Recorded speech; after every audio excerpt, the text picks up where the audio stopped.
Well, I'm not actually going to sign up right now. Well, you don't have to sign up. I'll just ask you a couple of questions. No, I'm not even going to give you my email or something. Oh, I don't need that. Oh, you mean I would just look at You're just going to be, just say hello, just say hi.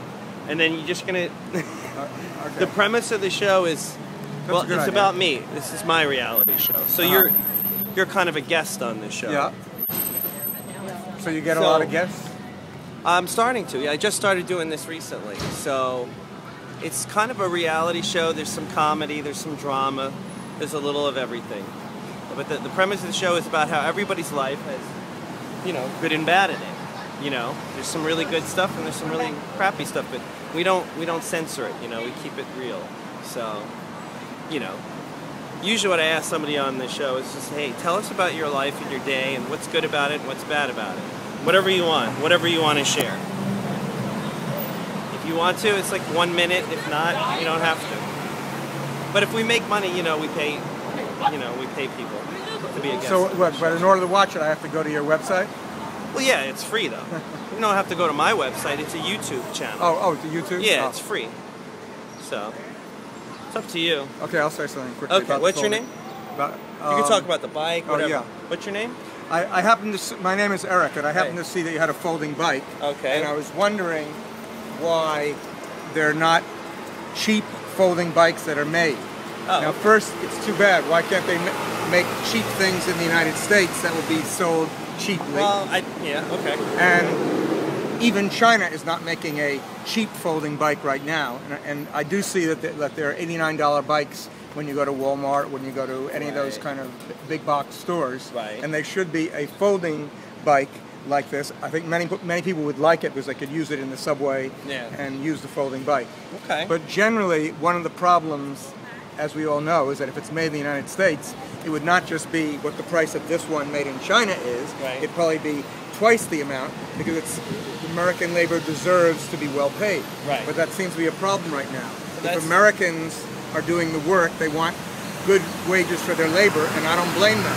Right. And in China, they pay very low wages, consequently it's cheaper. Okay. But there's kind of a problem that we are facing all over the place right now. Global economy, global economic problem. Well, in a way, it may benefit India, China, Vietnam, and hundreds of other countries. Yeah. Yes, it may benefit them, and I'm happy that they are benefited. Right. But it seems that it's come to haunt the United States, where fewer and fewer things are made here, and even that is not my bother, so that fewer people are getting incomes here. Right. I mean, it's possible you could imagine a world where all things are made in China, but the United States somehow, by dint of selling them, moving them around, organizing them, or like in Microsoft for this iPhone, designed in the United States, maybe there are jobs for designers and managers. Right. But I think what it is, I think this company is an American company. I think they're based here in America. They sell it. I think they have them built in China, obviously, to keep the costs down. But, you know, all the computers and everything are made in China as well. I mean, even though they're designed here, like this iPhone. They're designed here, but they're manufactured there because I guess of the cheap manufacturing labor. Anyway. Well, maybe there should be some system of economy. Yeah.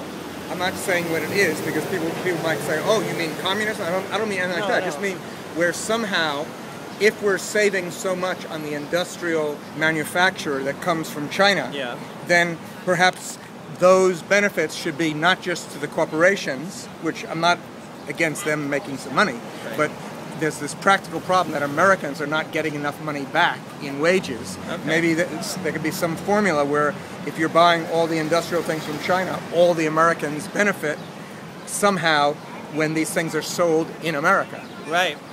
I like this guy's. I like the way this guy's think. He's already solving the world's global problems, and I'm just making a lousy reality. I'm just TV getting show. a pizza, but all right. Between the bites, I can solve the world's global problems. That's good. What's your name again? Eric. Eric. Yes. Lance. Good to meet you. Good. Okay. The name. So I'll write down the address. Yeah. The address is. You want to write it down? It's very easy to remember. And don't be offended by the title. But I made it this. I'm considering renaming the show, but I wanted to make something memorable, and usually you got to kind of stand out in people's minds. So the name of the show is MySemiShittyLife.com. And it's all one word. MySemiShittyLife.com. curbside.com. Yeah, and that'll take you straight to it. Goes right to my YouTube channel. And next time, of course, we'll talk about the other shitty problem that seems to be intractable at the moment. Oh, and that is, let's just say it simply, every powerful man is involved in extramarital affairs or harassment. Oh, yeah, that's what my whole show is about. You know, there seems to be some problem. That, of course, it has many factors how this all developed. Yeah. But it almost seems that every powerful, in fact, to be a powerful man, you probably have to be involved in an extramarital affair. Like there was one powerful man, he won the Pulitzer, he was a presidential candidate, but that wasn't enough. He had to be involved in that extramarital affair. Well, you know, the thing is, this is a human nature. You could call it a problem. I call it a state or condition. Human beings generally are, if you go throughout history, human beings are generally not monogamous by nature. That's sort of something that was, you know, a man-made idea and thought, and not in all cultures and religions, that's for sure, if you go through your history. So, you know, marriage is a man-made concept as well, and everything else that happens is sort of like, you know, there's theories and philosophies as to why that's true, but a person who has, you know, sort of a primal instinct to reproduce, you know, it's sort of our nature as human beings, especially as men. So the ones who you might call powerful and or successful or influential can just do what others are thinking. But they live their dreams. They go and do things rather than dream about them or talk about them. I mean, I decided to make this show for the very same reason, to bear myself, to say, you know what, I think my life is fascinating enough as it is to not censor it and just put it out there on display for the world to see and judge for themselves.